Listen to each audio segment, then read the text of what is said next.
Pemirsa, terima kasih Anda masih bersama kami dalam laporan khusus World Water Forum ke-10. Pemirsa, Danau Batur yang berada di Kintamani, Kabupaten Bangli, Bali menjadi salah satu dari 15 danau dalam kondisi kritis di tanah air. Banyaknya aktivitas perikanan air tawar masyarakat sekitar Danau Batur diduga menjadi penyebab pencemaran yang berujung penurunan kualitas airnya. Kementerian Lingkungan Hidup dan Kehutanan berupaya mengendalikan pencemaran air di Danau Batur dalam gelaran World Water Forum ke-10.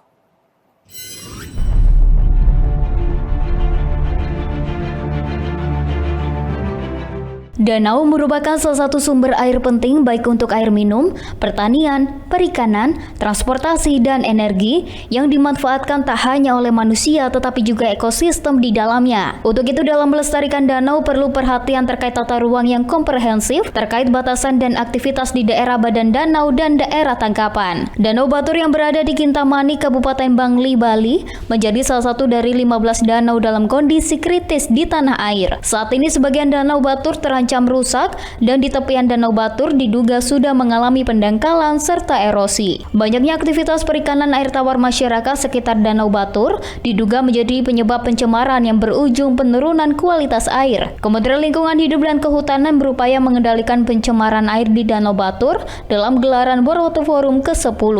Dengan kondisi Danau Batur yang kritis, perlu ada aksi pengendalian kegiatan masyarakat di Danau Batur. Harus ada pengaturan kegiatan apa dan titik mana saja di Danau Batur yang diperbolehkan untuk menjaga kondisi dan kualitas air di danau itu. Perlunya peningkatan pengendalian pencemaran air bagi yang ada di badan danau maupun di daerah tangkapan air ditetapkan dalam Peraturan Presiden Perpres Nomor 60 Tahun 2020 tentang penyelamatan danau prioritas nasional. Sementara itu dalam World Water Forum ke-10, usulan Indonesia untuk menetapkan Hari Danau telah disahkan menjadi salah satu bagian dalam deklarasi menteri yang dihasilkan dalam forum tersebut. Meski begitu, Inge menekankan Hari Danau bukan semata selebrasi, namun lebih menekankan dan mengingatkan terkait tata kelola danau. Pemirsa, pertemuan World Water Forum ke-10 membuka ruang diskusi pemerintah berbagai negara dan organisasi dunia dalam mengatasi kesenjangan akses air bersih. Bencana hidrometeorologi akibat anomali iklim dalam beberapa tahun terakhir patut mendapat perhatian dari World Water Forum dan bagaimanakah upaya pemerintah mengatasi bencana hidrometeorologi.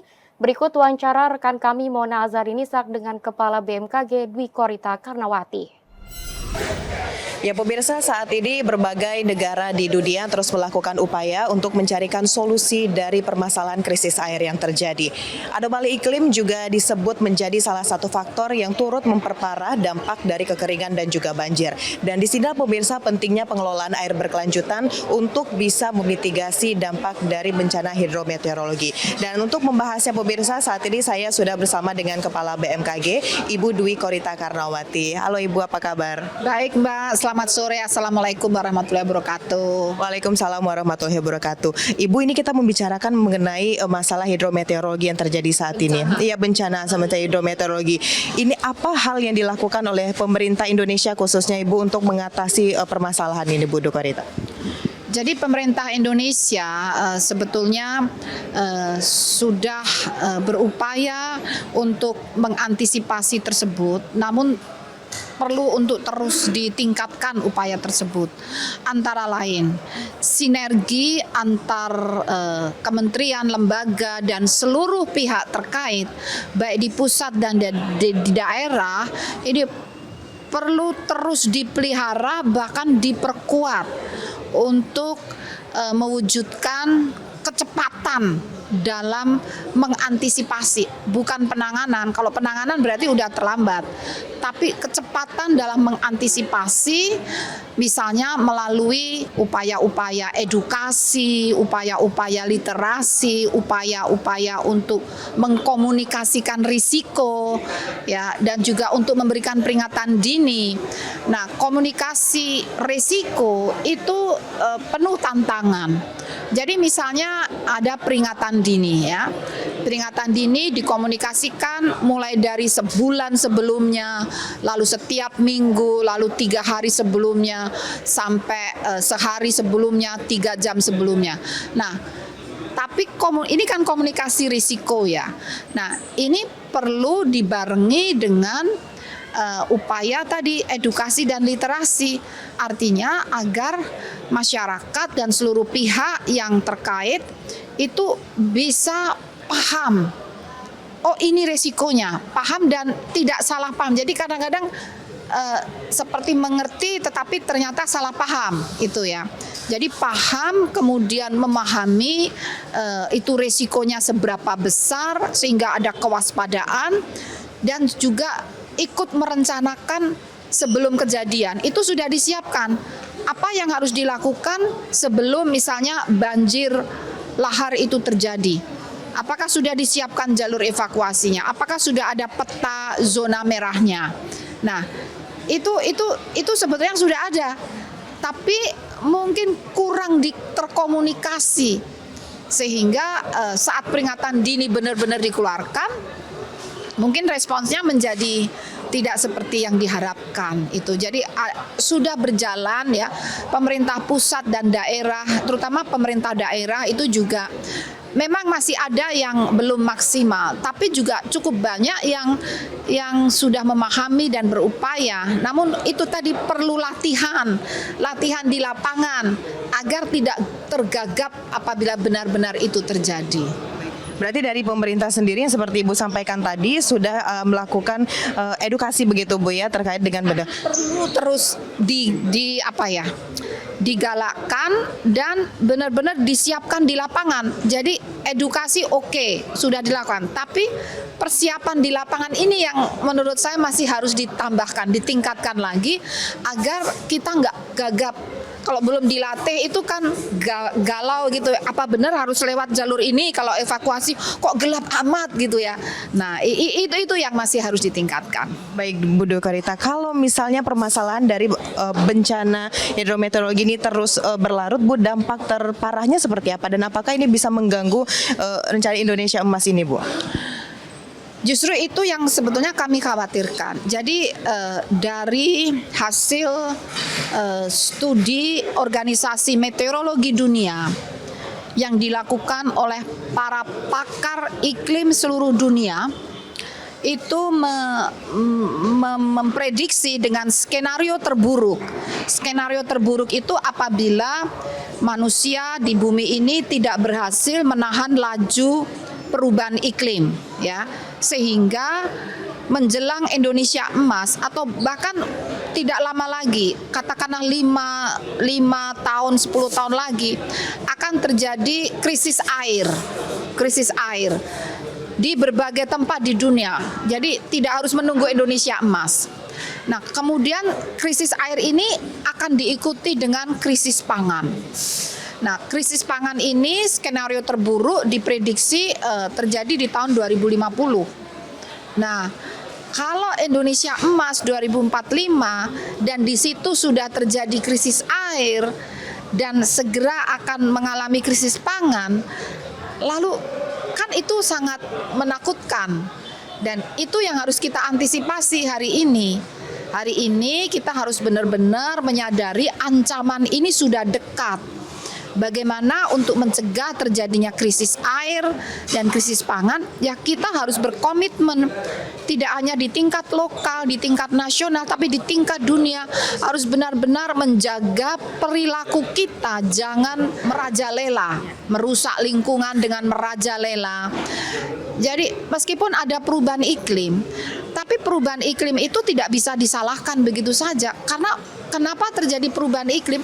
Karena lingkungan kita ini kita rusak. Jadi hutan kita habiskan ya, itu kan mengakibatkan daya serap CO2 itu menjadi jauh berkurang. Lalu kita juga mengeluarkan emisi karbon.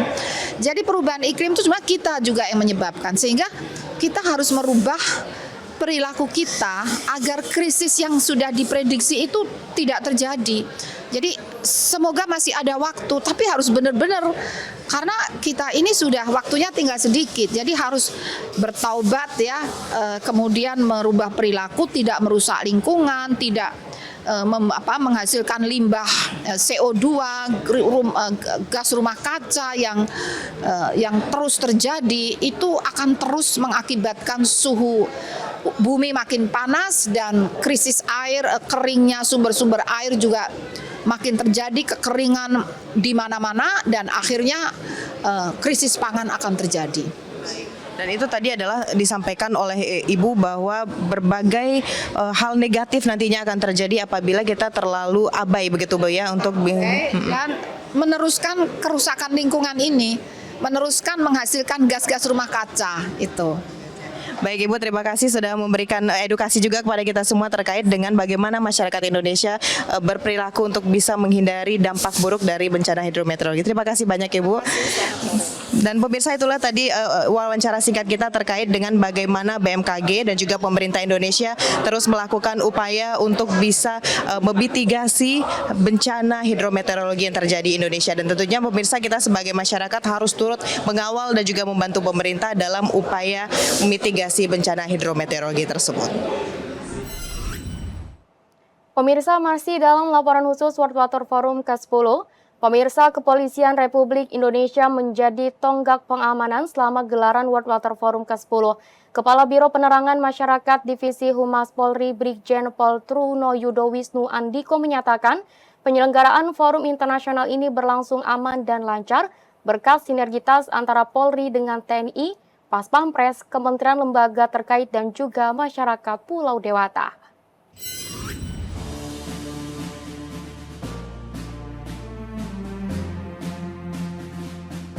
Kepolisian Republik Indonesia menjadi tonggak pengawalan dan pengamanan selama gelaran World Water Forum ke-10. Selama forum internasional yang dilaksanakan pada 18 hingga 25 Mei 2024, Polri melaksanakan Operasi Puri Agung 2024 yang melibatkan sebanyak 5.791 personil gabungan yang berasal dari Mabes Polri, Polda Bali, Polda Jawa Timur, dan Polda Nusa Tenggara Barat. Kepala Biro Penerangan Masyarakat Divisi Humas Polri Brigjen Pol Truno Yudo Wisnu Andiko menyatakan Polri bertindak sesuai arahan Kapolri Jenderal Pol Listio Sigit Prabowo kepada Kepala Operasi Puri Agung 2024 Komjen Pol Fadil Imron untuk melaksanakan Operasi Puri Agung 2024 guna mengamankan forum air sedunia sehingga dapat berlangsung dengan aman dan terkendali. Karopenmas menambahkan penyelenggaraan forum internasional ini berlangsung aman dan lancar berkat sinergitas antara Polri dengan TNI, Pas Pampres, Kementerian Lembaga terkait, dan juga masyarakat Pulau Dewata. Bahkan sejumlah delegasi menyampaikan apresiasi atas keramahan dalam pengamanan yang diberikan. Keberhasilan dalam pengamanan ini juga tidak terlepas dari kesiapan yang dilakukan oleh Polri, mulai dari perencanaan, menyiapkan tahapan-tahapan pengamanan secara matang, termasuk manajemen risiko dalam operasi kepolisian dan bagaimana cara mengantisipasinya. Pemirsa, Kementerian Pariwisata dan Ekonomi Kreatif menyiapkan serangkaian acara di Indonesia Pavilion dalam Expo World Water Forum ke-10. Salah satu yang cukup menarik perhatian pengunjung Indonesia Pavilion adalah aktivitas game bernama Lokapala. Seperti apakah keunikan game Lokapala karya anak bangsa? Berikut informasinya untuk Anda.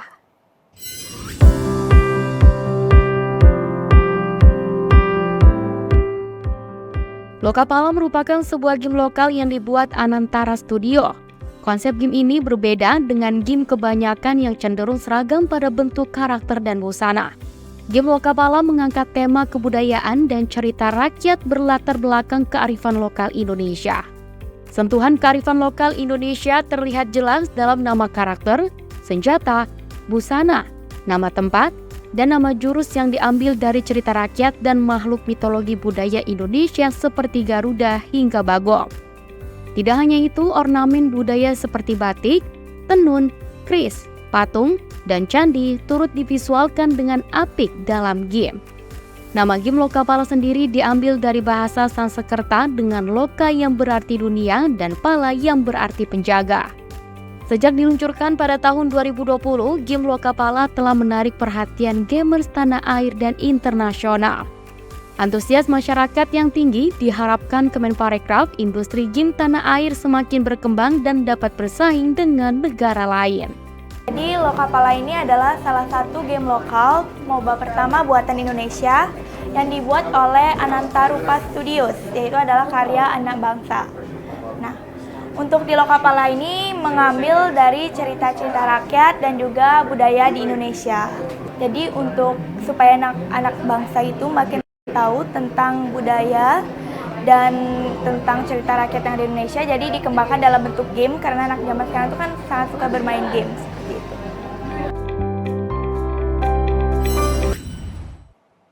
Pemirsa, kami akan kembali dengan laporan khusus World Water Forum ke-10 lainnya. Tetaplah bersama kami sesaat lagi.